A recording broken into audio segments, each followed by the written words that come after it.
Hi, my name is Emily Zorzonello, and if you've never seen me before, I died for 23 minutes. And today I have my mother Linda. Hello. And my father Peter. Hello. Here to help me tell part 2 to my anoxic brain injury story. If you have not seen part 1, I will go ahead and link it down below in the description box. You really should watch part 1 before part 2.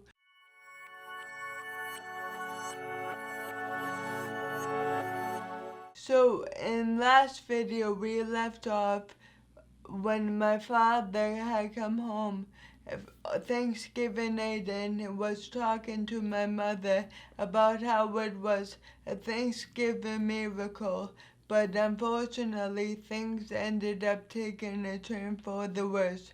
So what happened the next day? Okay, so on Thursday night, Thanksgiving, they had said that they were going to move you to a non-ICU floor, which they did. It was supposed to be around 10 o'clock, so I got there for the move. It turned out to be about 12 before they actually moved you. Why did it take so long? They had to, clean you up and move you and do whatever they had to do. Yeah. They had me waiting in the waiting room. So I Oh. waited a couple hours in the waiting room. Okay, and what happened after? So after they moved you, they called me and said, she's been moved. You can come and, see her. Okay. So when I got there, you were in bed. The night before, you were responsive, answering, doing things that we told you to do. And then Friday, you first started having tremors, first in your right hand. It was starting to shake like this, and then in your left hand. And they were Was I doing it when you walked in? I first noticed it. I sat down, and then I first noticed it. You were in bed, doing it.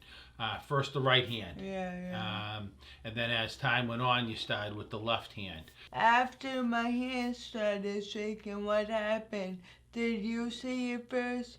Did the nurses see it first? When they moved me, was I doing that? And if so, why did they move me?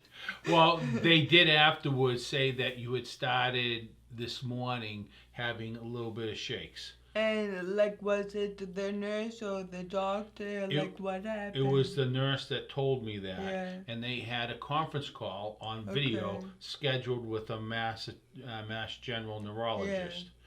And they, like I said, the nurse said it had started in the morning, but they still moved you out of ICU. They weren't sure if you were having seizures or not. There's storming and seizures have the same appearance, and they can't really tell unless they capture it on the computer with the medical devices. Right. Yes.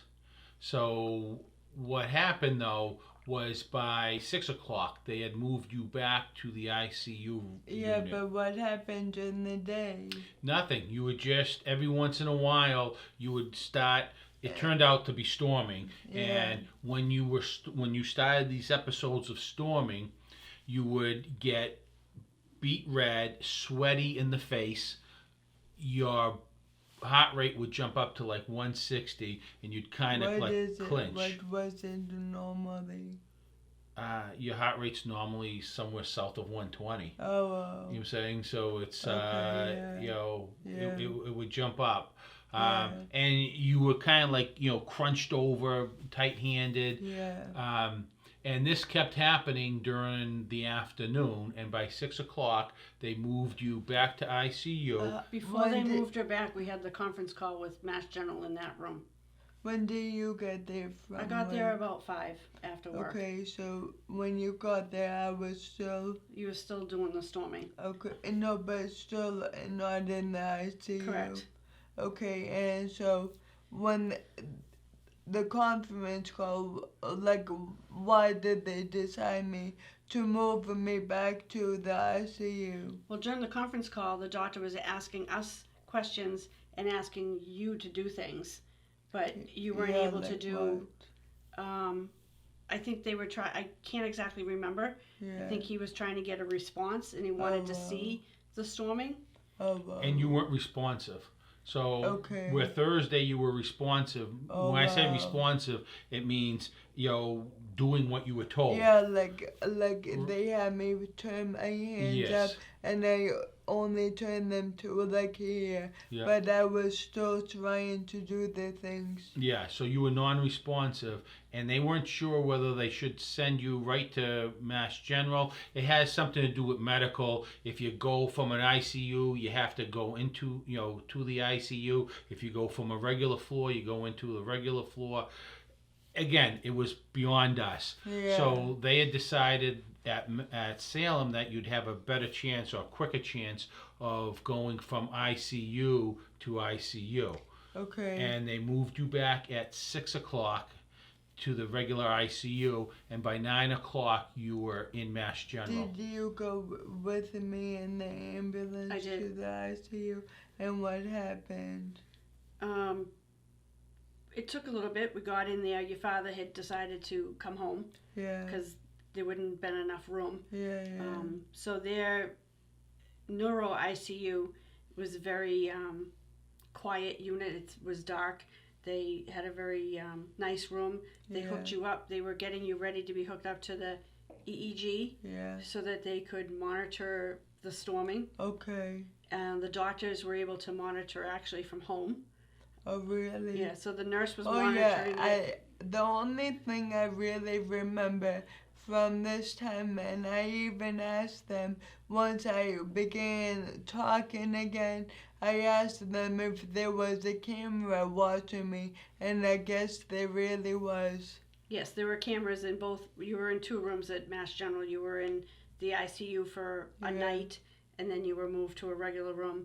And both times they had a camera so they could see when the brain activity was happening and see it on camera to see what your body was doing. It's very impressive. You had a bank of monitors behind you. Yeah. You had the skull cap on with all the wires, and then you had a camera facing you because they wanted to capture the moment that you started storming, and then they could see on the computer printout, like if it was like 5:05, then they could look at the computer printout for 5:05 and see what your brain was doing. Oh, that's cool. Yeah, and like I said, there was about 12 monitors behind your bed. Wow. So during this time at Mass General, what were the doctors telling you guys? Well, the entire 4 days that you were at Mass General, you were non-responsive. Yeah. And so you were just laying there like a lump on a log. I was in a vegetative state. And so there wasn't really, they really didn't say too much. They were working on it. It took them about 4 days to get the storming under control. Yeah. They said it didn't look like you were having seizures. It was basically your brain trying to create new pathways and basically work around for the damaged areas. Okay, like, did they tell you that I would forever be a vegetable? Like, what was the prognosis at this point? So after the 4th day, they sat us down and they had said, we got the storming under control, that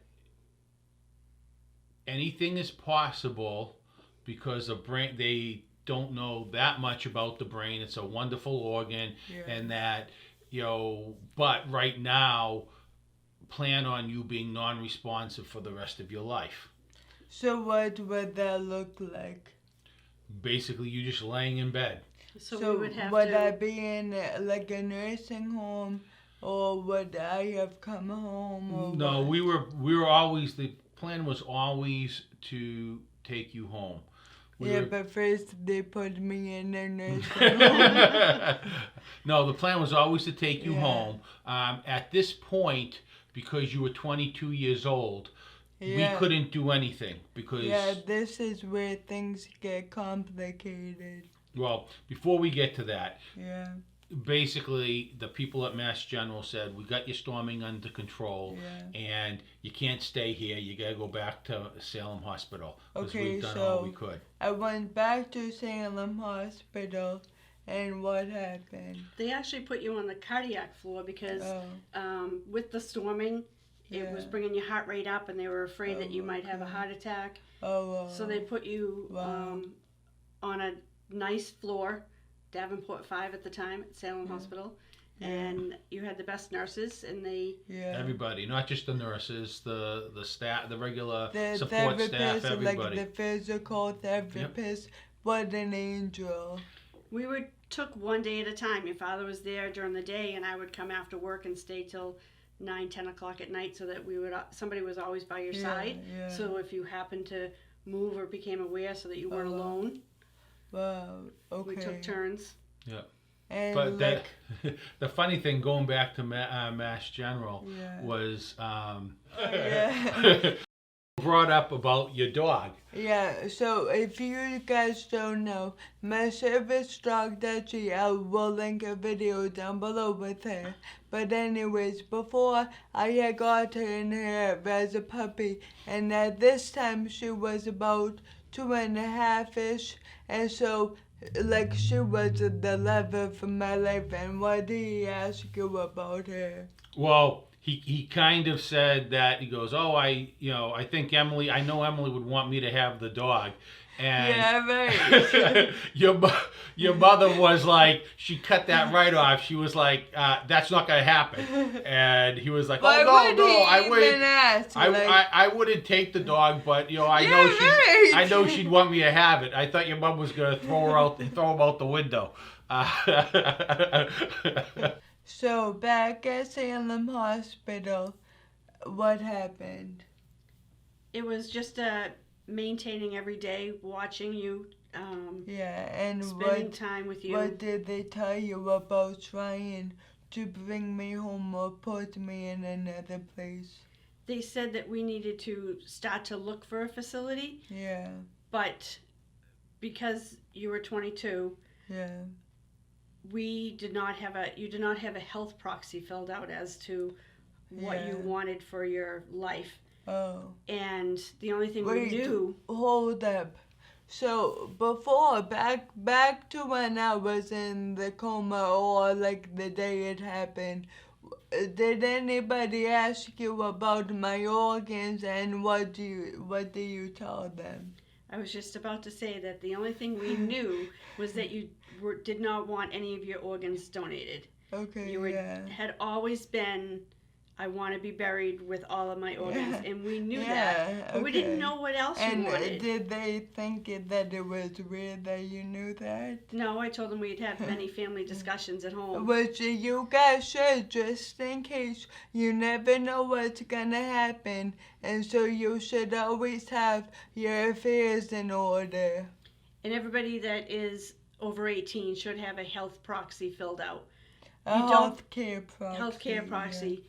A lot of people don't realize that if you are young and you go into the hospital, people cannot make decisions for you. We weren't able to move her out of Salem without getting a guardianship in place because she was unresponsive. Yeah. We were able to do the emergency and do the ICU and go into Mass General, but to make any further decisions, we were told that we needed to have a guardianship. And so you guys eventually got it, obviously.